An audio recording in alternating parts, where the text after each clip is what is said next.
Hi everyone, Joker Plays here, and today's video has everything to do with the miniature Star Wars plane series. This time we are going to be building the miniature version of the Y-Wing, and this one is a pretty straightforward build. Does not require a lot of parts, as you can tell behind me. We have a bunch of the 8x2x1s, a couple of 12x2x1s, a couple of 4x4s, our thrusters. This one is only going to take one balloon. We have some nose cone pieces, which is actually a grinder. So that's on the food item. And then we have the nose cone section here, which is going to be composed of some more of the 8x2x1s as well as the 4x4 rounded pieces. So the build is pretty straightforward. So yeah, we're going to get to it. I think I'm going to invite kind of a furry friend to help me with this build just to have some fun. So yeah. He'll be here around in a second, and he'll do the build for you.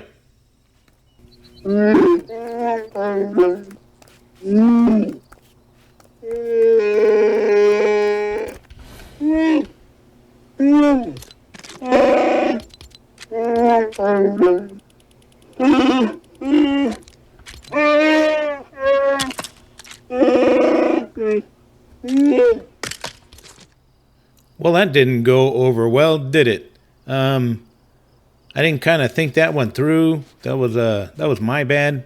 So I've come back. I'll actually talk English to get through this build. So yeah, bear with me. I didn't think it through. Okay, here we go. Okay, to start this build, what we are going to do is we are going to go to our Mos Eisley roof pieces. And that is where we're going to find the roof corner, which is going to be rounded. So we're going to place the first one down, snap another one next to it, one right on top, and another one next to that as well. So you should have a rounded nose cone area that is 2 stacked high. Then we are going to go same thing, roof pieces. And we're going to take an 8x2x1, place it, and stack 2 on top of each other to add a little bit of length. This creates the nose cone assembly, and then from here we're going to switch to an 12x2x1. We're going to center this and put it 2 studs over, and we're going to do 2 side by side.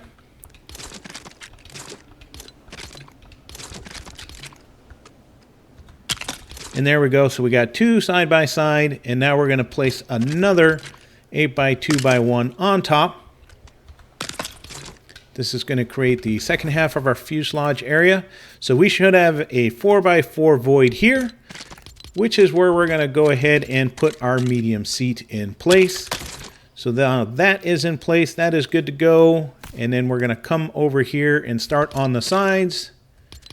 And to do that, we're going to go back to our roof pieces, get a 4x4 on the lower level, snap that till it turns green. Now what we're looking for is a 2 stud separation here from this piece. So you should see, if you look at it from the 8x2x1 at the top, it should be centered. And we're going to do the same thing on the other side.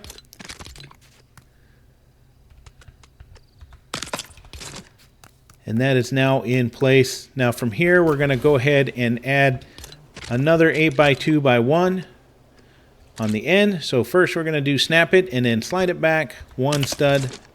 So you can see that it has just 1 stud in here and an additional length in the back. Then we're going to go ahead and stack yet another 8x2x1 on top of that. We're going to do the same thing on this side. 1 stud separation, stack 1 on top. So predominantly the shape of our aircraft is now complete. This is a fairly simple build. You can do this in other materials if you have them. The nose cone assembly will probably not be round. There's so many few round pieces in the game. So if you have unlocked the Star Wars challenges, you will most likely have access to these pieces. And so now moving to the rear, we're going to go ahead and get our small thrusters. We're going to get it to where it is centered there. Attach it. Do the same thing on the other side. And then we're going to grab our wrench What we're going to do is we're going to program this because this turns us left. We're going to put channel 1. That's what I use for left. And I'm going to leave channel 3 activated so that if I press channel 3, both thrusters will engage. So this side will be channel 2. This is what takes me to the right.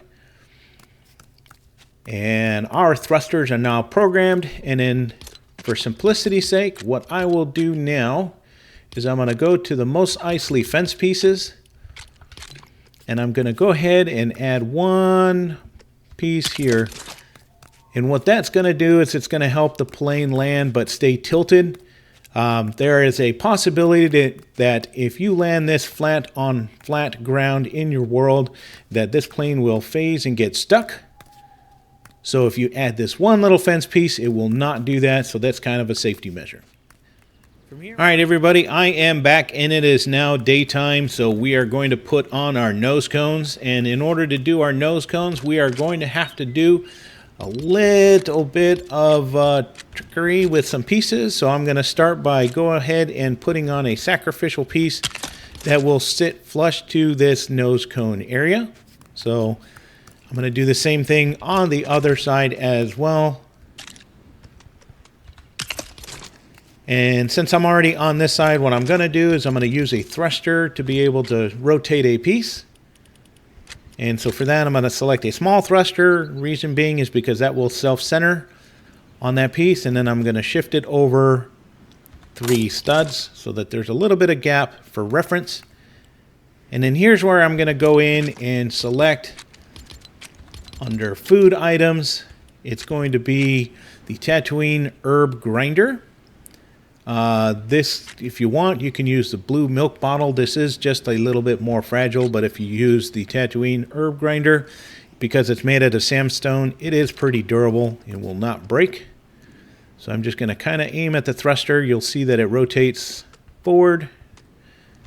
Move that in place, and now that is good to go. So my sacrificial piece can now come down along with the thruster. I'm going to come down over to this side and do the exact same thing. So let me start off by placing a thruster and then shifting it over 3 studs. Then I will come over here, select the herb grinder, and get that shifted over and in place. And that one is now good to go. Remove the sacrificial piece. And the overall shape and design of our plane is now built. The only thing left is to give it the capacity to fly. So to start that, we are going to go ahead and do a trick with a balloon first. So we're just going to place one at random. And then what we're going to do is we're going to go back, take an activated balloon, aim at the base of the balloon that we just placed down. It should force the activated balloon to go on a 1 stud shift or half a stud. So it'll look like it's at 45-degree angle. We'll place it till it moves, turns green. And then what we're going to do is we're going to put this as close to the seat as we can. You see it's red here. We shift it back 1 stud. It is green. So that is now in place. That will distribute the weight evenly for this particular build. And yeah, this plane is now done. So we're going to take this off the rack and take it out for a spin. All right, we are now back and we are able to take this out for a spin. As you can tell, this is sitting on a bit of an angle, and that is simply to allow it not to phase into your world if you're parked on a flat surface. And so now if we come over here, we can check this thing out. It looks pretty good. Hop in the driver's seat, the balloon will take off. Perfect, that is good to go. Functionality wise, we know our thrusters are going to be good as well. So yeah, let's take this out for a spin, shall we?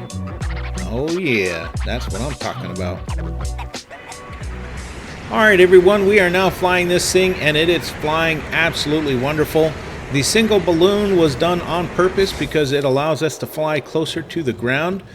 This came particularly in handy in my Colombo Lost Isles island because I can see the ground a lot easier. And, well, you know, I needed something to find the hidden Nana village that seems to elude a lot of people, and so flying a little lower was able to make that a little bit easier for me.